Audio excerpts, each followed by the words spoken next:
Let's give him a warm round of applause for Mr. Trevor Constable. I wanted to start out by, first of all, establishing the reality of the UFOs with government film.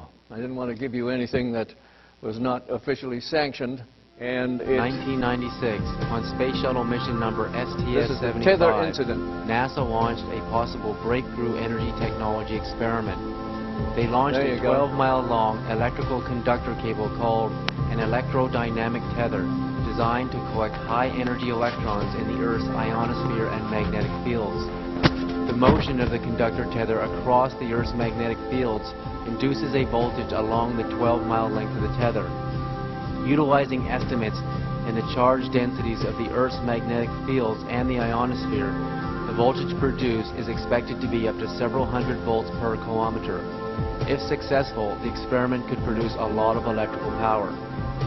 If additional power is driven along the tether in the opposite direction to that which it normally wants to flow, the tether, in theory, could push, creating propulsion against the Earth's gravity to raise the shuttle's orbit. The advantage to this revolutionary technology in propulsion is that it does not require any rocket fuel. If successful, electrodynamic tethers could prove a way to greatly reduce the cost of in-space propulsion. For example, the International Space Station could keep itself in orbit, saving nearly $2 billion in orbital reboost rocket fuel for every 10 years of the station's operations. But on February 25th, after the 12-mile tether began producing electricity, an unexpected overload of electrical energy fluctuating between 2 and 10 times that predicted, due to inaccurate estimates in the electrical charge of the Earth's magnetic fields, ionosphere, and possibly space radiation, fried the tether conductor cable and it broke, severing it from the space shuttle. So the tether has broken at the boom. The tether has broken and is going away from us. Get it on the TV, Claude. Please get it on the TV. The tether has broken. Copy. Columbia and the satellite now 77 nautical miles apart. Again, that call reporting that the crew can see the tether and see the satellite. It's beautiful.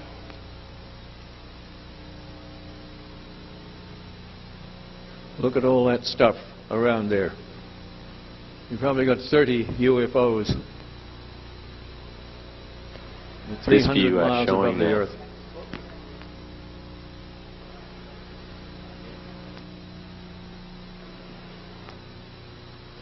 The tether is 12 miles long. Again, just moving into sunrise. 81 nautical miles now from Columbia.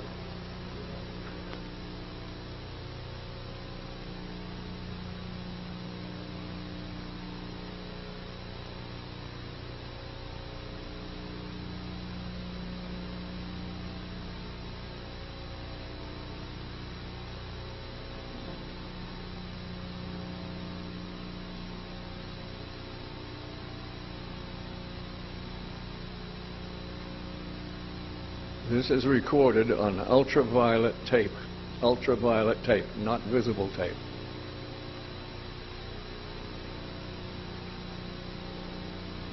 Guys getting the image? Franklin, we see a long line, a couple of star-like things, and a lot of things swimming in the foreground. Can you describe what you're seeing? Well, the long line is a tether, and there's a little bit of debris that kind of flies with us, and it's illuminated by the sun at such low angles. So there's a lot of stray light, and it's getting washed out quickly, but Claude is trying to do a quick, good job here adjusting the cameras. Copy that. Again, that description by the crew, this is the tether in the satellite with approximately 12 miles of tether still attached to it. Columbia and the satellite are now just passing over the west coast of northern Africa. The two spacecraft are now 90 nautical miles apart.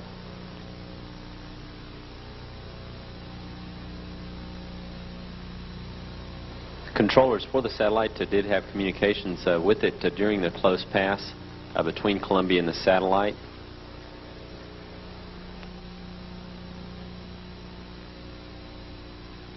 Those pulsating things were photographed by us on the desert. Columbia, Houston, that's a much better view, a lot more contrast visible. And how wide does that tether appear to be? It seems to resemble a much wider strand than we'd expect. Can you describe which way the satellite is visible on that strand? Those are critters, those things pulsating across the screen. They're living organisms.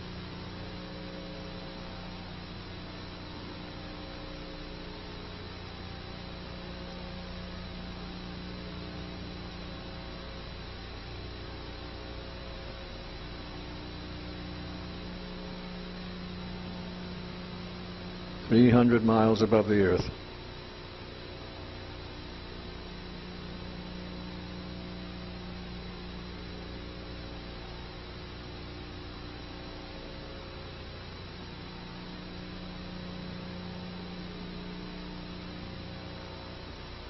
Satellite now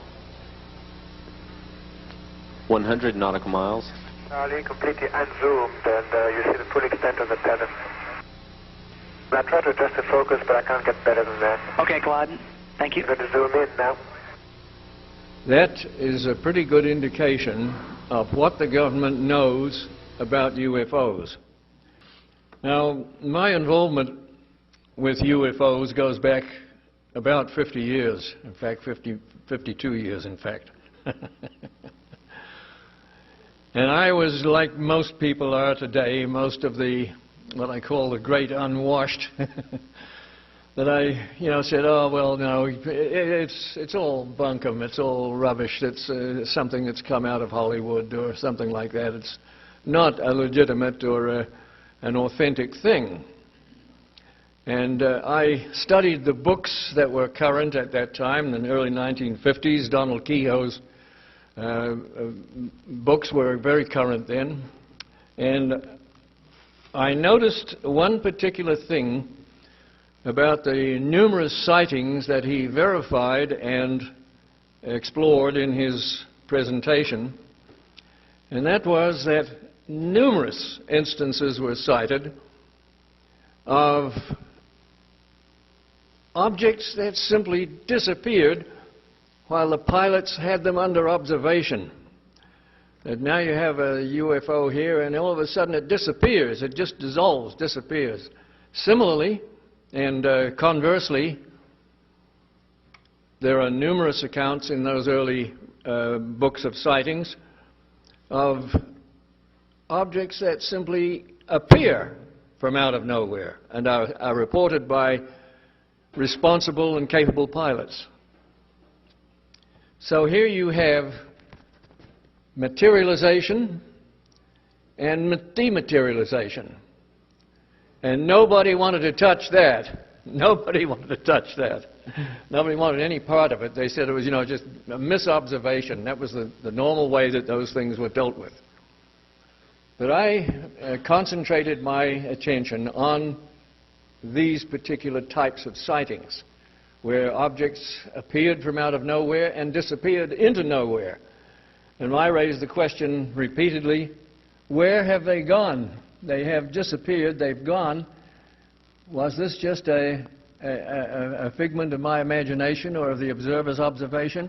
Some of these guys that were observing these things were captains and majors and colonels in the Air Force, and not disposed to misreport things on that scale. And other instances were occurring side by side with this, where pilots would be vectored onto a UFO on intercept, and they would be directed right to the UFO in the sky, and they would fly right through it and be seen to fly right through it on radar and would encounter nothing. So here was extensive evidence of things that were immaterial and yet became material. They were immaterial and they became material. So what did a young man do in the 1950s to deal with this. What could he do? What was the only thing open to him to find out where they had gone when they disappeared? You used infrared film.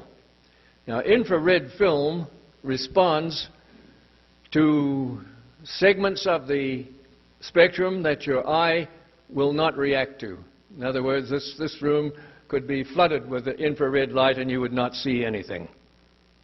You can buy infrared film from any professional store. It costs like the devil now, but it wasn't too costly then, and we managed to get this infrared film together and you know, begin our pursuit of these disappearing UFOs. And we started to go up to the desert every weekend without fail, because we were told by my teacher at that time, Dr. Franklin Thomas, a very, very learned man in things esoteric. He said, you know, you go up there every weekend at the same time, go to the same place, and you will eventually, you know, intersect with these things.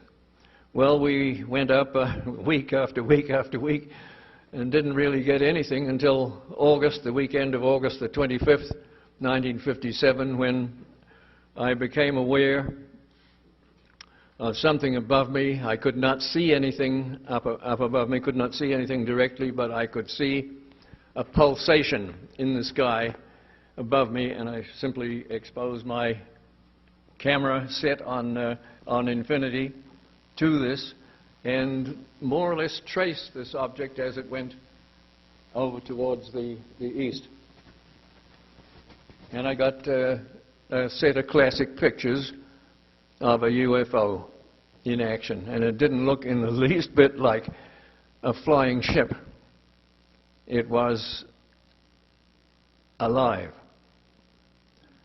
And the more I probed into this, looking into ancient records of all kinds, the more I became convinced that there were two main aspects to this phenomenon of the UFOs. And they were unified or shared a common functioning principle that we didn't know anything about. We didn't know how you could make things dematerialize. This was done by people like Dr. Alexander Cannon in the UK, when he would make things dematerialize and then rematerialize somewhere else. That was done quite often before audiences of lawyers and so forth. But nobody actually had done any scientific work about this. So we set up a steady program of attacking this as a scientific venture. And we knew that we had already cut the cable with orthodox science, and there was no point in running to the local MSc or the local BS to get his opinion on things, because they just simply flipped out and wouldn't discuss it with you. I went into the Office of Naval Research under the auspices of a friend of mine who was very well connected in the Defense Department at that time. And I took in about 40 photographs that we had made of these things, and I fully expected that they would at least look at these pictures. And the guy kept looking at his watch all the time like this and say, well, you know, I've got to do this, I've got to do that, so forth. And another guy came in with a video projector, not a video projector, a film projector, and we had a 50-foot length of film that showed these things quite spectacularly. And he projected against the pockmarked wall of this building where we were, and he wound it in and out of focus, and he said, now, when anybody asks, you can say that we've seen your films. That's the way the government treated us in those days. And what could we do about it, except to say, you know, they're not right in what they're doing, but how are we going to change it? Not at all. The objects are there. There is no question about that. You've seen it now on government film. The astronauts shot it for you, and it's only you that prevents you from disseminating this further amongst the citizenry. Then you may get some answers out of the government if more people raise intelligent questions. So I don't think that we are very far now from having a general disclosure of the UFO problem. And it will mean, an alignment, a realignment of all the relations of Earth life, in my opinion. But it can't come until certain things are straightened out, one of them being the present economic crisis, which is man-made, and, it's going to lead to a new dark age, which certain beings in the ships would like not to see happen. But there are other entities in the ships that do want to see it happen. It's not just, people from other planets or anything like that. Nothing that simple. Think of it this way. We have on this Earth probably 50 or 60 different races of man. Why do we think that out there are any less? And that they're going to be like we are here, having different viewpoints and different morals and everything else. We shouldn't expect them all to be there, to bail us out or to hold us up. There's some there that have damaged our aircraft and shot them down, and I've dealt with those in my book. That's to inform people that the UFOs are not a universal, helpful manifestation, not at all. Thank you so much. My pleasure. Unbelievable. I think we should give a warm round of applause one more time for Mr. Trevor J. Constable. Ladies and gentlemen, phenomenal.